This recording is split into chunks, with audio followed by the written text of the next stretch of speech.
Elvi was prayed on May in Evangelist Chase meetings here in River Church, Finland. And Elvi had bone marrow cancer. Kiitos Herra. Axel, where's the cancer? Missä se syöpä on?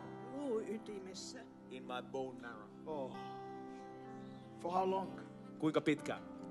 1,5 vuotta. 1.5 years. For 1.5 years. Jesus makes you well. Herra tekee sinut terveeksi. Jesus makes you whole. Herra tekee sinut kokonaiseksi. Jesus makes you whole. Jeesus tekee sinut kokonaiseksi. He makes you well. Hän tekee sinut terveeksi. He makes you whole. Hän tekee sinut terveeksi. God of miracles. Oi ihmeiden Jumala. God of miracles. Ihmeiden Jumala. Let your power go through her bones. Virratkoon voimasi hänen luihinsa. Right into the marrows. Luuytimeen saakka. Heal her now. Paranna hänet nyt. I release that healing power. Vapautan tuon parantavan I voiman. release that healing power. Vapautan tuon parantavan voiman. Nyt.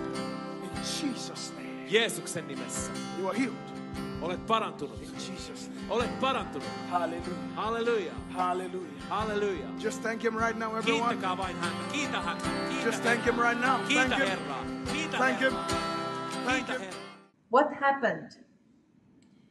Menin verikokeisiin ja luuydin ytimessä ei ollut syöpää ja jälkitauti oli negatiivinen.